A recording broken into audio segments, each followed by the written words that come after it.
अभी इसका ऑपरेशन हुआ है।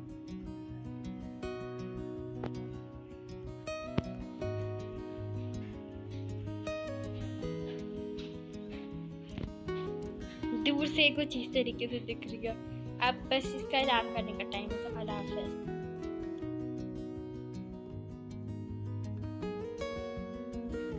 तो अब इस वक्त हो रहा है सुबह का टाइम और मेरा हो रहा है इस टाइम ब्रेकफास्ट। और अभी आप रात की वीडियो देख रहे थे जो कि बच्चों की मस्तियाँ जारी थी। और बच्चे तो ना रात को सोते ही नहीं हैं, हालांकि अभी इनको छुट्टियां नहीं हुई। इनको छुट्टियां ना अभी 10 जून को होंगी, तो लेकिन रात को फिर भी ये सोती नहीं है और इतनी ज़्यादा मस्तियाँ करती हैं। और मैं भी इनको देखकर कभी इंजॉय करती हूँ और कभी कभार मुझे गुस्सा भी आ जाता है। चलें, बहरहाल अभी मैं नाश्ता कर रही हूँ और सब बच्चों को मैंने स्कूल भेज दिया है। और अब इस वक्त मैं ज़रा न्यूज़ देख रही हूँ। और सुबह सुबह ना न्यूज़ देखकर तो वैसे भी मूड ख़राब ही हो जाता है।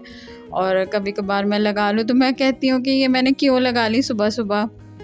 तो चलें, मैंने सोचा कि आज आपसे कुछ बातें कर ली जाएं, दिल की बातें। तो क्योंकि पिछले दिनों ना मैं वीडियो अपलोड नहीं कर सकी और मेरे सब व्यूअर्स को मैंने बहुत ही ज़्यादा मिस किया। और मैं यही सोच रही थी कि मैं जल्दी जल्दी व्लॉग बनाऊं और अपने व्यूअर्स से बातें करूं।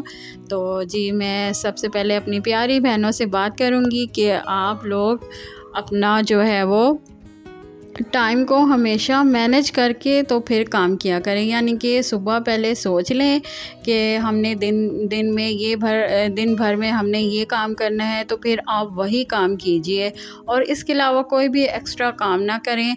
बेहतर यह है कि आप लोग एक डायरी में लिख लें कि आज हमने ये काम करने हैं, आज हमने कबर्ड साफ़ करनी है और आज हमने ये वाला खाना बनाना है, आज हमने किचन साफ़ करना है।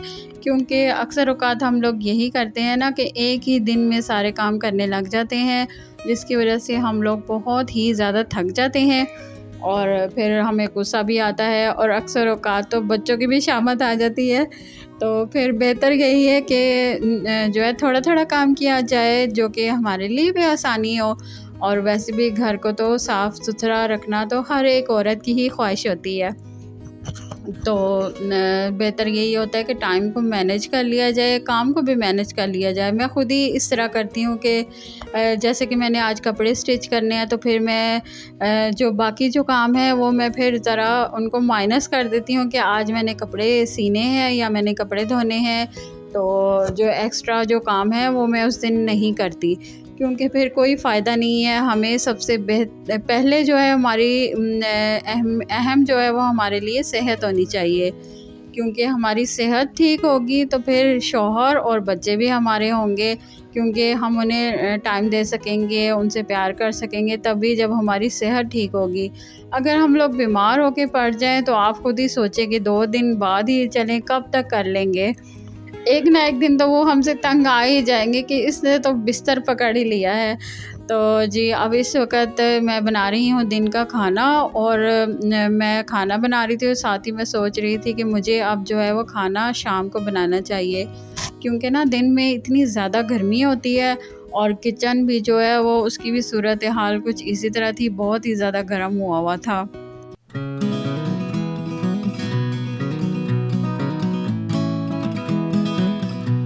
और इस वक्त मैं बना रही हूँ दिन की रोटी और सारा काम वाम करके ना तो मैं बहुत ही ज़्यादा थक जाती हूँ। तो फिर मैं आज जो है वो नीचे बैठकर दूसरा वाला चूल्हा यूज़ कर रही हूँ और उस पर मैं रोटी बना रही हूँ।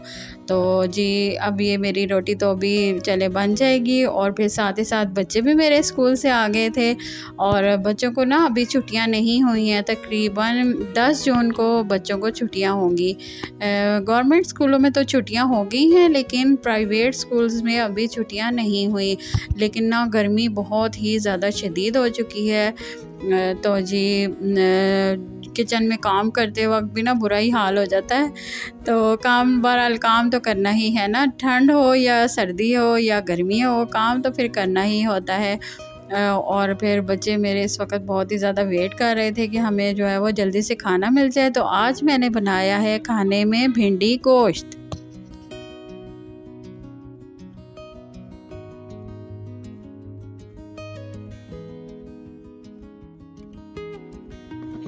और मेरी बड़ी बेटियां ना इस वक्त मैट्रिक के पेपर्स देने से जो है वो फ्री हो गई हैं, तो फिर मैं उनको सोच रही हूँ कि VTI में उनको एडमिशन दिलवा दूँ, जिधर वो कंप्यूटर कोर्स कर लें, क्योंकि आजकल का दौर ऐसा है ना कि कंप्यूटर की बहुत ही ज़्यादा मांग है और फिर बच्चे जो हैं वो ऑनलाइन कोई ना कोई काम कर लेंगे।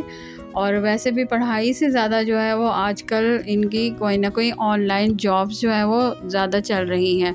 तो फिर मैं अपनी दोनों बेटियों को जो है वो VTI में एडमिशन दिलवा रही हूँ।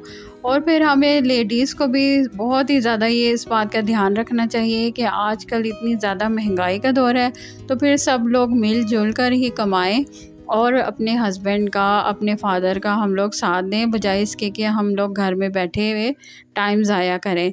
तो जी अब मेरा खाना तैयार हो चुका है और ये मैंने साथ काली दाल भी बनाई है, काली मसर की दाल। और मेरे बच्चे जो है वो स्कूल से आ चुके हैं और खाना खा रहे हैं। और आशा की तो इतनी स्टोरी होती हैं, रोज़ाना आती है स्कूल से और स्कूल की इतनी स्टोरी सुनाती है और मैं भी बहुत ही ज़्यादा इंजॉय करती हूँ। तो आप में, आपके बच्चों में भी कोई ऐसा बच्चा होगा जो कि आपका दिल लगा के रखता होगा। और ये माशाल्लाह बहुत ही ज़्यादा टॉकेटिव है और बातें करती रहती है। तो जी चले अब मैं आपसे शेयर करती हूँ ये फ्रोज़न पराठे की रेसिपी। तो जी सबसे पहले मैंने ना फ़ाइन आटा लिया, मैंने ना मैदा यूज़ नहीं किया क्योंकि मेरे हस्बैंड को जो है वो मैदा इतना पसंद नहीं है और उनको सूट भी नहीं करता। तो फिर सबसे पहले मैंने इसमें नमक डाला, थोड़ी सी चीनी डाली और ये मैंने बेकिंग सोडा डाला और इसमें थोड़ा सा तकरीबन 2 चम्मच जो है वो मैंने घी के डाले। और फिर मैंने इसको अच्छी तरीके से, ये मैंने दूध भी यूज़ किया था, सॉरी मैं बोलना भूल गई थी, ये मैंने इसमें दूध भी यूज़ किया था जिससे कि ये बहुत ही ज़्यादा सॉफ्ट जो है वो पराठे बनते हैं। और पराठे फ्रोज़न जो है वो हुए हुए हो तो इतने ज़्यादा काम आते हैं, जैसे कि अब आगे छुट्टियां होने वाली हैं, तो जैसे कि कभी कभार मैं लेट उठूँ तो फिर मेरे हस्बैंड जो है वो बना लेते हैं पराठा और साथ चाय बना लेते हैं और खा लेते हैं। और कभी कभार लेट नाइट बच्चों को भूख लगे तो फिर वो भी मैं उन्हें बना के दे देती हूँ। तो अब मैं इसका अच्छे तरीके से मैं मल के जो है वो मैं इसका आटा गूंद लूँगी। मैं तकरीबन इसका ना थोड़ा हार्ड ही आटा मैंने गूंदा था और फिर गूंद कर तो मैंने इसके बाद इसके पेड़े बनाए और पेड़े बनाकर तो फिर मैंने इनको सबको इकट्ठा मैंने बेल लिया था। और फिर मैंने ना ऐसा किया कि शॉपर जो है वो साफ़ सुथरे जो शॉपर होते हैं ना उनको मैंने कट करके, और फिर पहले मैंने एक पराठा रखा, फिर उसके ऊपर शॉपर रखा और फिर उसके ऊपर दूसरा रखा, क्योंकि अभी जो मेरे पास चीज़ अवेलेबल थी फिर मैंने वही यूज़ करनी थी ना। हाँ मुझे पता है कि बटर पेपर होता है लेकिन फिर मैंने यही यूज़ किया था।